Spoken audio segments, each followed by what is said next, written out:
It's a trip to see how people give a lot of black historians a bad rap when they don't have any idea of what they are even talking about or the angle that they come from and why they come from that angle. Keep in mind, white supremacy has dominated all areas of activity, two of them being education and also politics. Unfortunately, we have a lot of this stuff going on to the point where you got black people that have told their sides and it's being mocked by not only white people but black people too. I'm one of those people that will definitely look at black historians as a reference point because they're the few people that are actually telling our side of the story when it comes to black society and why and where, and who and all of that stuff. When we think about black history, we have to take it from the perspective of those who would have also been deemed black in the earlier times of our known oppression, which a lot of us are still facing, unfortunately. So we're not just talking about black Americans, we're also talking about, other black people worldwide too, Africans and Asians as well. We'll also talk about just where we have been as a whole worldwide, even in Europe. People will talk about, well, there are no black Europeans. That's not true. What do you think about the Grimaldi and all that stuff? For those, especially black people that have been making these videos kind of mocking black historians or what some may call Afrocentrist, keep in mind the slant of history that has been basically put in our faces for the last 500 years. And also the fact that many of us were denied as being humans, So it's, to my thing is this, I'm sorry, I didn't mean to trip over my my sentences. People like Joel A. Rogers are like the best reference point to me. You have people like him and there's a bunch of other ones, but I started off with him because he really gave me a perspective on just where we've been worldwide. Now, I have people talking about Egyptians and all that stuff and how basically they're Caucasians, which is a farce.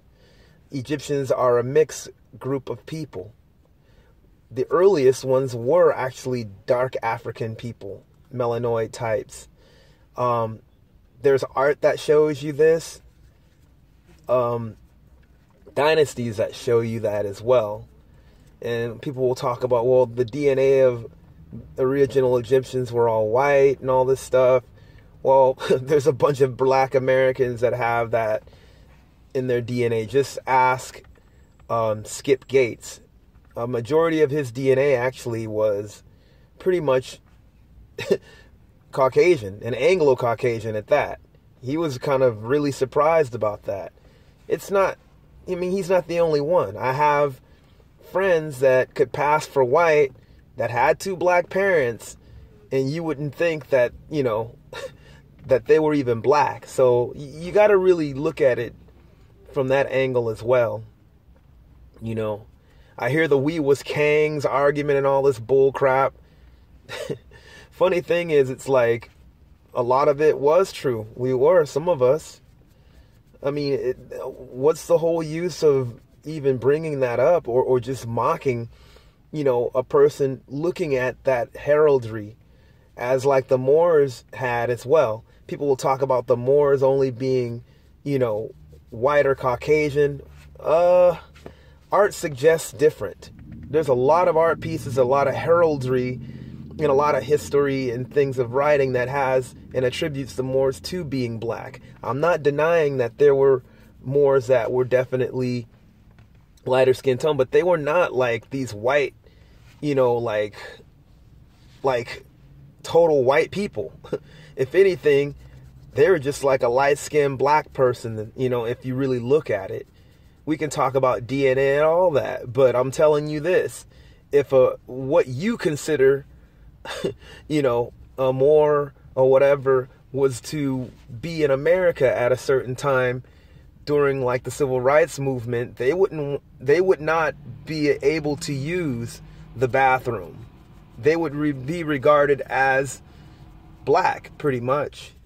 You know, you can't get away from that. So now it's almost like white supremacy has tried to restructure basically what it is to be white, as they have for a long time. It's just not cool when you really think about it, you know. And that whole slant is just totally misleading. So many of us as black people in black society tell our story in the world, and where black people have been worldwide, you know, and how basically some of us have, many of us, you got to understand what to be black is and why the label and stuff came about. And I understand it. Many of you probably won't. And I'm sure I'm going to get a lot of comments, but let's keep it kosher. Let's keep it cool. Let's keep it cordial. I'm not saying that you have to be friends, but I'm not going to accept any racist or bigoted like comments in the section. But keep in mind, my whole point of doing this video, even though I'm kind of scattered with it, is that don't act like black people do not have a history. It's all over the world, just like everyone else is. From Africa to Europe to Asia to America, everywhere. Peace.